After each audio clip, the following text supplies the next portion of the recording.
Queridos abençoados e queridas abençoadas, graça e paz da parte de Deus, o soberano que reina sobre todos e tudo.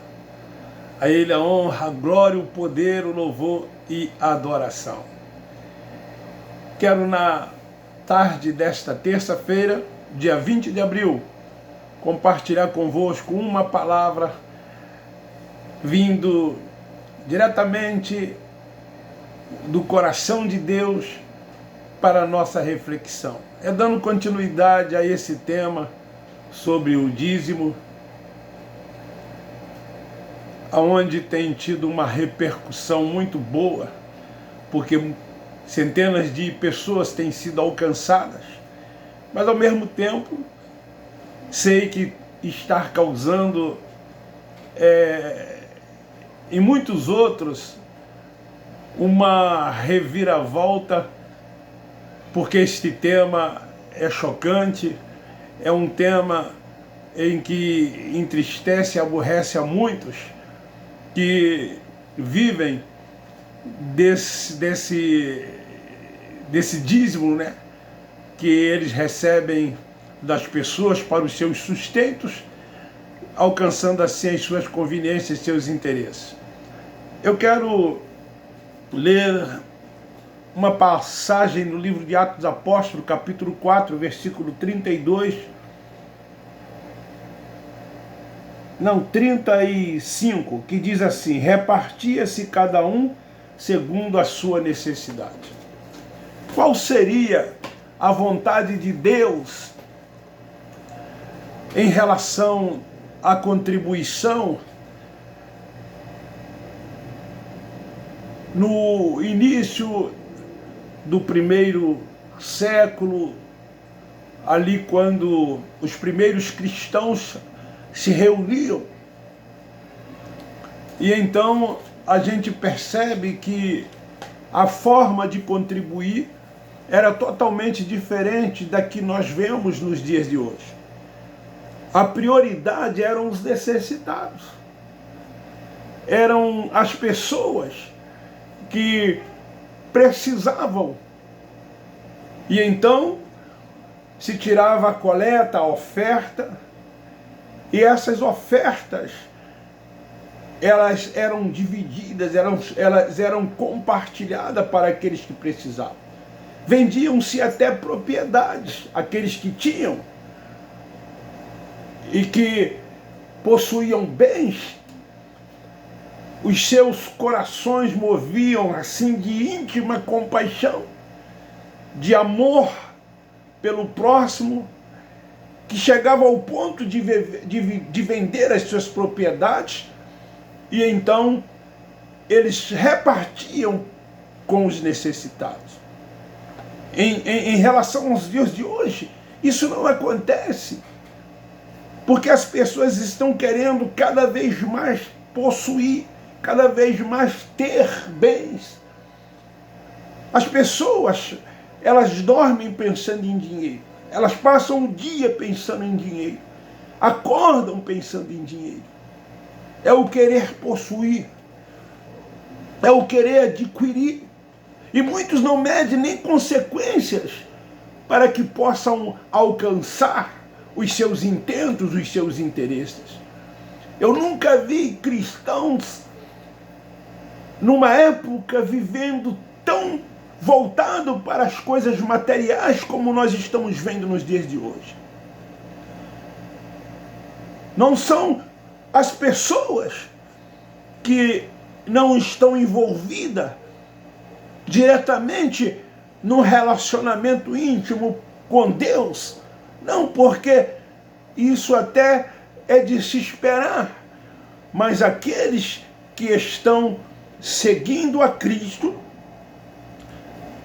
eles não, digamos assim, seguem as orientações de Paulo, o apóstolo, quando ele ensina que não devemos estar voltados para as coisas materiais, para as coisas desta vida. Quando ele ensina que nós devemos trabalhar para o nosso sustento, quando ele ensina que devemos pensar nas coisas do alto, porque nós somos espirituais, nós não somos carnais, nós somos cidadãos dos céus. E estamos assentados com Cristo nas regiões celestiais. Nós vivemos focado nele, voltado para ele, sob os cuidados dele. É ele quem cuida de nós. Ele é o nosso único pastor. E como nosso pastor, nada Cristo ressuscitado nos deixa faltar. Ele supre todas as nossas necessidades. Aliás, para aqueles que andam por fé, essas necessidades já foram supridas. Nós só apenas tomamos posse disso porque vivemos e andamos por fé, confiando totalmente nele, esperando de Deus que ele cuide de nós. Os cristãos primitivos, eles contribuíam para o sustento do povo. E isso nós não vemos acontecer hoje. As pessoas não repartem, elas não dividem, elas não ajudam. E muitas delas acham que por serem dizimistas, elas já fazem as suas partes e então deixam esse dinheiro sob a administração dessas pessoas que se dizem líderes espirituais, e eles então trazem essa responsabilidade para eles. E eles então encaminham essas contribuições, esses dízimos para onde eles na verdade querem, sem dar satisfação a quem quer que seja, porque uma vez entregue o dízimo a eles, esses dízimos se tornam propriedade deles, de posse deles, e então eles fazem desse dinheiro o que na verdade eles querem. Esse dinheiro é tomado, é tirado em tal de uma tal obra de Deus, mas na verdade a finalidade é outra, que nós já temos falado. Viam eles as necessidades coletivas, nossos irmãos primitivos. E hoje as pessoas entram nesses lugares que eles chamam de igrejas, esses templos, e ali eles se reúnem por um período de tempo e eles não estão nem aí para a necessidade de cada um. Quantos se reúnem ali com suas necessidades? Com dívidas, com pagamentos de contas atrasadas, às vezes não tendo nem o que comer dentro de casa, padecendo necessidade, mas eles estão ali em nome da religião, porque eles foram ensinados que aquele lugar é um lugar de adoração, e então eles vão ali para adorar, eles vão ali para cultuar. Mas eles têm as suas necessidades, e as suas necessidades não são vistas por quem quer que seja. E da mesma forma que eles entram, eles saem. Alguns vão até ali na intenção de que após esse período de reunião, eles possam sair dali abençoados. Porque a instituição religiosa, o sistema religioso ensina que ele te abençoará, que ele te ajudará, que ele irá fazer, que ele irá suprir, que ele irá cuidar. Quando o evangelho ensinado e pregado por Paulo o apóstolo diz que ele já fez, ele já supriu, ele já cuidou de nós. Os que tinham propriedades vendiam e ajudavam os necessitados, e os seus gestos eram espontâneos. Ninguém era obrigado a vender o que tinha para ajudar os outros. Eles faziam isso espontaneamente. Então, por que nos dias que estamos vivendo, essas pessoas que se reúnem nos templos não fazem os mesmos? Olhem para as necessidades de cada um e procuram ajudá-los naquilo que eles precisam. Isso sim é religião, isso sim é evangelho, isso sim é obra de Deus. Amar o próximo, cuidar das viúvas, cuidar dos órfãos nas suas necessidades. Hoje, a maioria desses que se julgam levitas e sacerdotes não andam por fé. Eles até falam nisso, mas eles não sabem o que é andar por fé. Eles não sabem o que é viver por fé. Até dizem que andam por fé. Até dizem que vivem por fé. Sabe por quê? Porque no final do mês, eles sabem que quando os seus liderados recebem os seus salários, porque a maioria dos seus liderados trabalham, eles sabem que terão 10% de cada um daqueles que foram ensinados a entregar os seus dízimos. Por isso, eles querem estar amparados por uma lei chamada dízimo. Isso para eles é andar por fé. Por isso que eles dizem que têm fé. Eles andam amparados por uma lei chamada dízimo. É certo, no final do mês ou no início do mês, entrar 10% de cada um. É tão certo como 2 e 2 são 4. Como 1 mais 1 é 2. Eles sabem que esse dinheiro é certo. Que as pessoas não vão falhar. Porque elas têm medo. Porque sobre elas foram colocados medos. O devorador, se elas não derem, o devorador irá na vida delas e fará uma devassa. E o que elas mais têm medo é desse devorador. É de perderem a bênção. Eu tenho pregado aí, eu tenho mostrado aí, que Abraão, ele dizimou, sim, mas ele foi antes recompensado por grandes despojos que Deus entregou a ele, e ele recolheu isso dos seus inimigos. Então ele recebeu, ele foi abençoado primeiro para que ele depois desse. Assim como Jacó.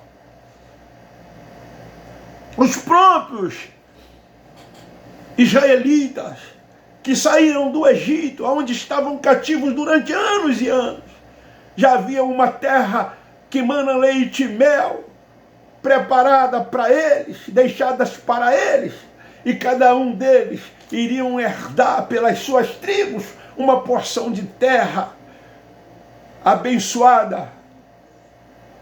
Então eles foram abençoados para depois então dizimar. E aí que foi imposta a lei do dízimo a Moisés, ao povo, aos filhos de Jacó. Reclamam que a obra de Deus, abro aspas, não se expande, mas porque muitos não são dizimistas.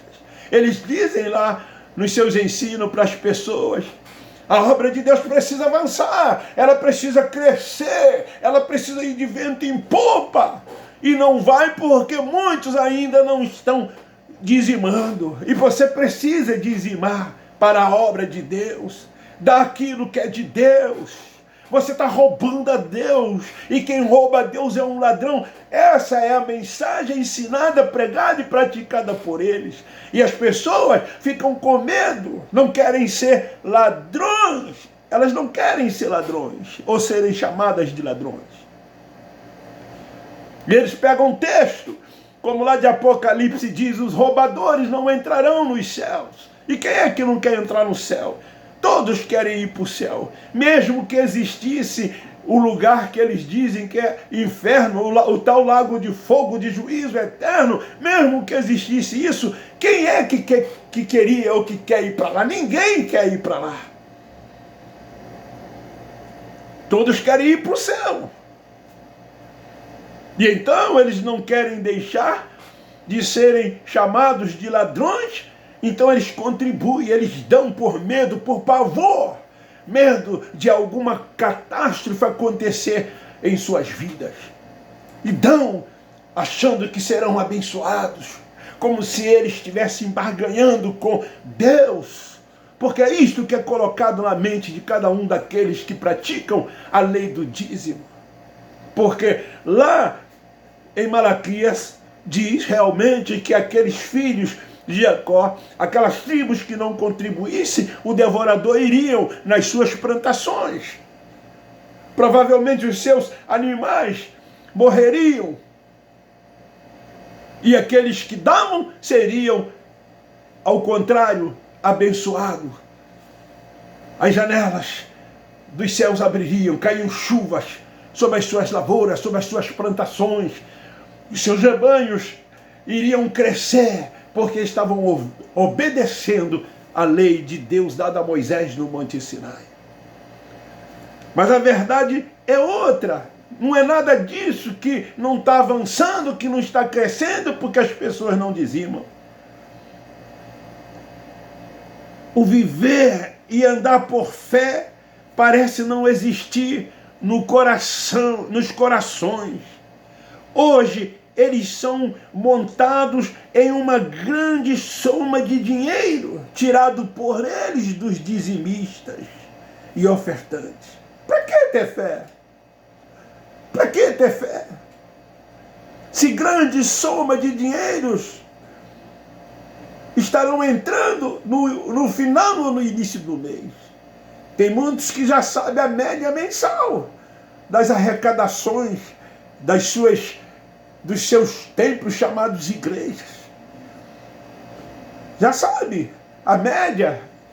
Uns arrecadam 10 mil, outros 30 mil, outros 50 mil, outras 500 mil, 1 milhão, 2 milhões.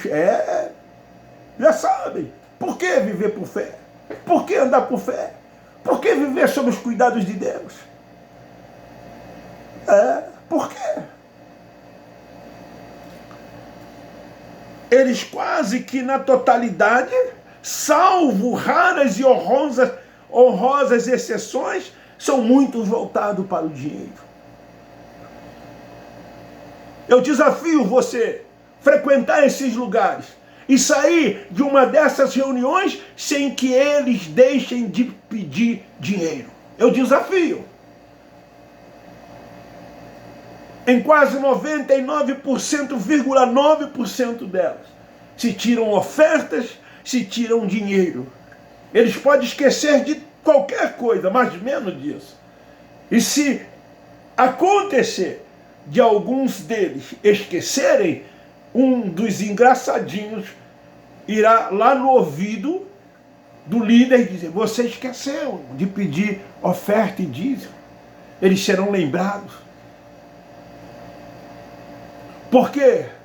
Porque o que mais interessa ali, o que mais importa ali para eles é esse momento. E eu já ouvi de muitos: agora é chegado a hora mais importante do nosso culto, né? Reuniões, que são os dízimos da oferta. E aí pega um versículo desolado: honra a Deus com as tuas primícias, honra a Deus com a tua fazenda. Muitos ali não tem nem casa para morar, né? Mas eles pegam esse texto: honra a Deus com a tua fazenda. Semeia, que aquele que muito semeia, muito colherá. Dê para Deus, porque Ele vai te abençoar. É assim que acontece. Eu vivi lá há quase 50 anos. Você viveu lá há quase 50 anos. Você ainda vive lá muitos anos. E você sabe que esses lugares, o comportamento é esse e não é outro a não ser esse. A vontade de Deus nunca foi.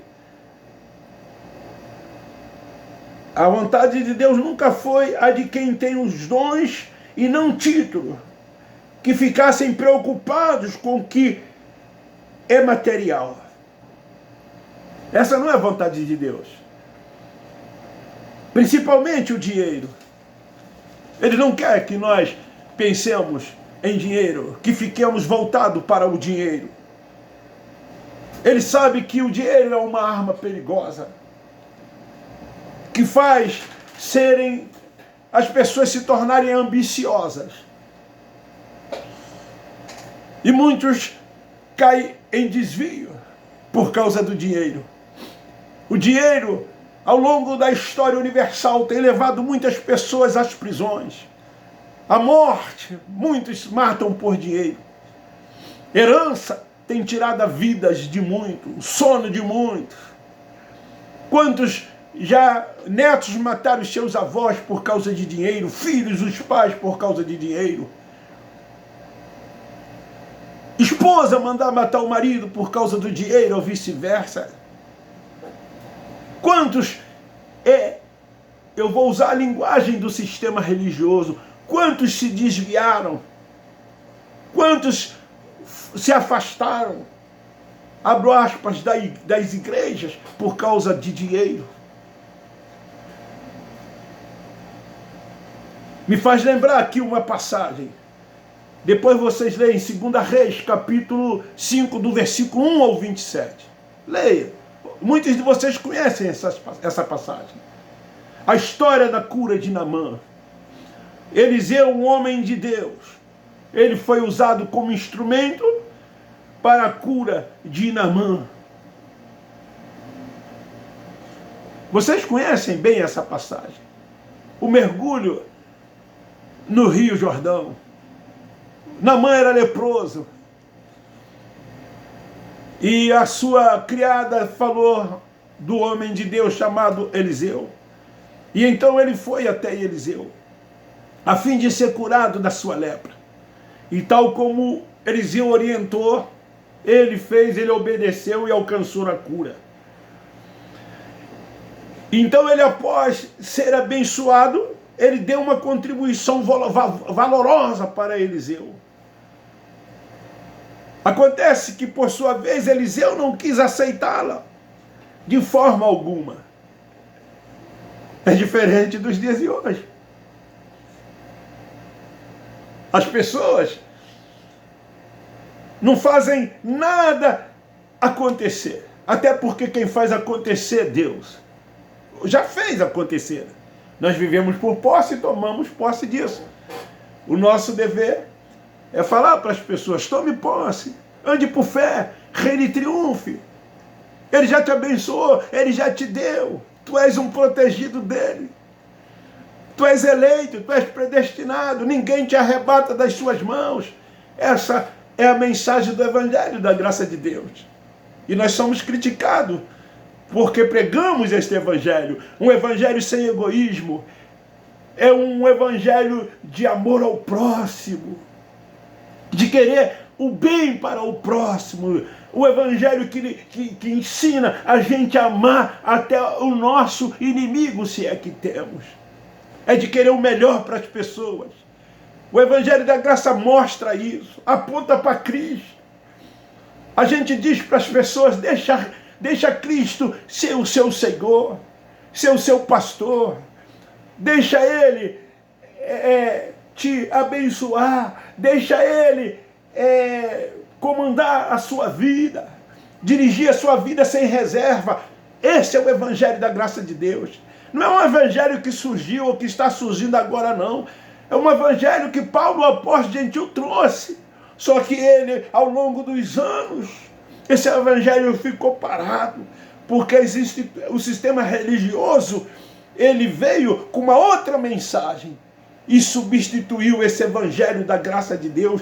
E nos últimos anos Deus tem levantado os seus embaixadores com dons e não com títulos, para que esses dons possam alcançar cada unidade no corpo de Cristo e Cristo ser exaltado, glorificado, e esse corpo ele ser edificado cada vez mais, a fim de alcançar e entender qual é a perfeita, boa e agradável vontade de Deus.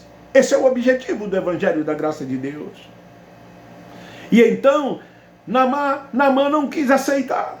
Ele rejeitou essa oferta. Porque a visão de Eliseu não era dinheiro.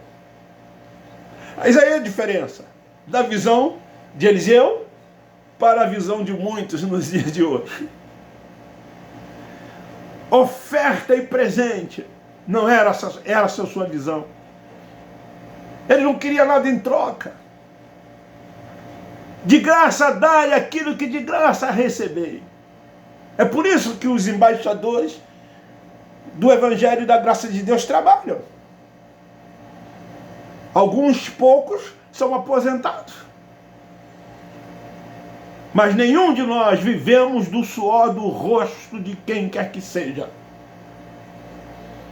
Paulo dizia: trabalhe noite e dia, para que não seja pesado ao seu irmão. Trabalhe noite e dia.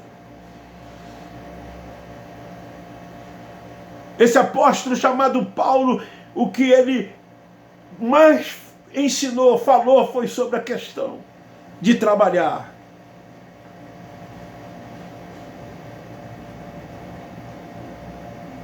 Mas o que importava para Eliseu, sabe o que era? A glória de Deus.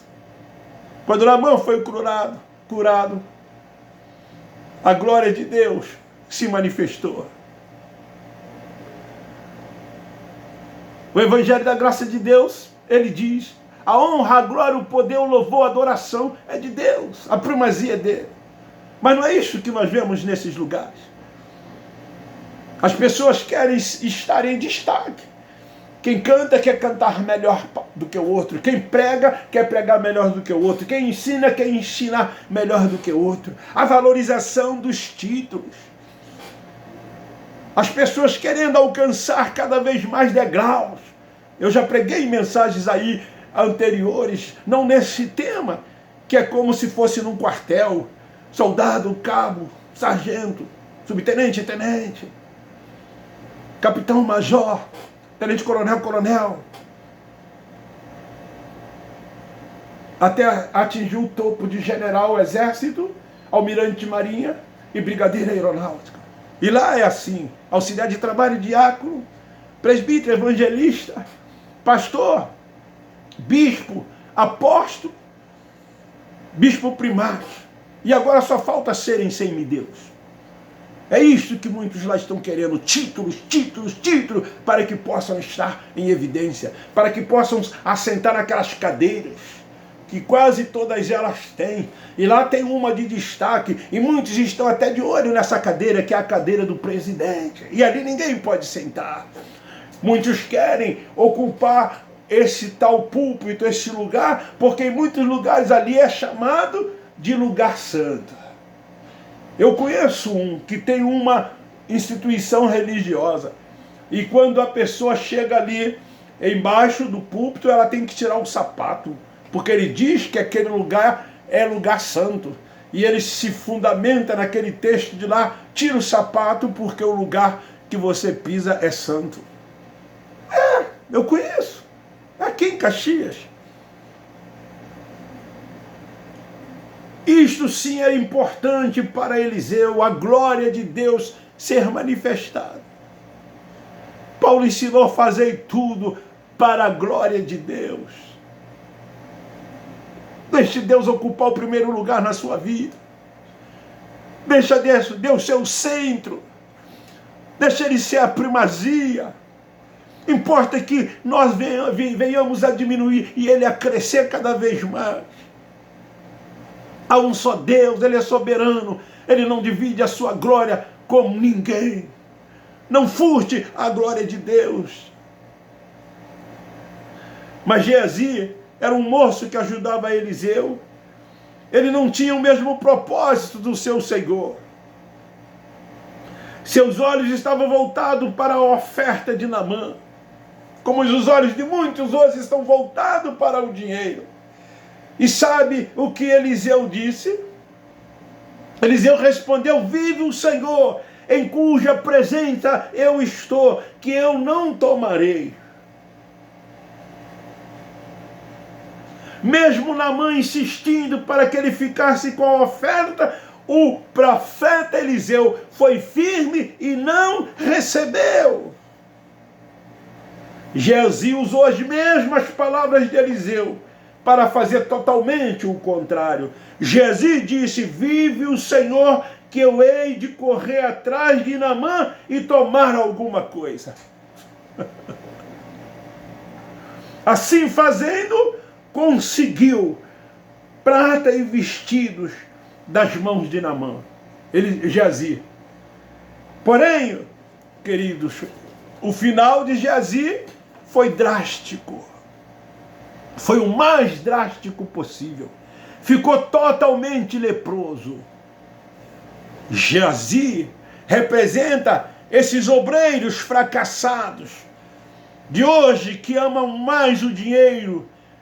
Geazi amou o dinheiro e perdeu a bênção de Deus. Eliseu estava satisfeito com o salário, se é que tinha salário. Ele estava satisfeito com o salário que lhe fazia jus. Mas Geazi queria mais e foi em busca deste mais. E ele, ao ir em busca deste mais, ele perdeu tudo. Ele perdeu tudo. É muito triste. Hoje essas pessoas que ocupam esses títulos, que são líderes religiosos, viverem nessa situação de querer mais, de estar em busca das coisas terrenas, das coisas materiais, das coisas desta vida. E não faz com que as pessoas percebam que o Deus que nós servimos é dono do ouro e da prata, como está escrito em Ageu capítulo 2, versículo 5. Minha é a prata, meu é o ouro, e toda a terra e toda a plenitude. O Senhor criou os céus e a terra. Tudo o que neste mundo há, tudo foi feito por Ele, é dele, pertence a Ele. Nós somos herdeiros, co-herdeiros de Cristo. E Ele já nos abençoou com todas as sortes de bênçãos. Se esses entendessem que eles deveriam estarem assentados com Cristo nas regiões celestiais, com certeza eles não estariam voltados para essas coisas, e sim voltados para as coisas de Deus. Se Deus cuidou de Eliseu, se Deus cuidou de Elias, se Deus cuidou de muitos no passado, independente do período de tempo em que eles viveram,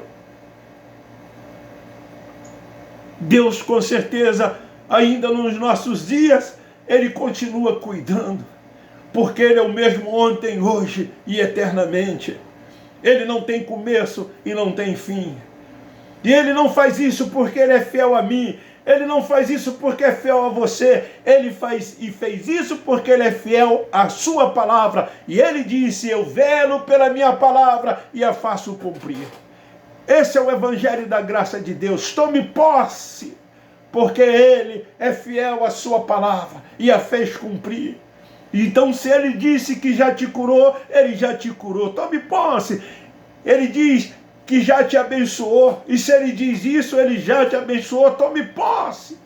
Vive sob os seus cuidados, sob a sua proteção. Viva e deixa Ele dirigir sem reserva a sua vida. Deixa Ele ser o centro. Tenha a mente de Cristo. Que Cristo possa viver em você.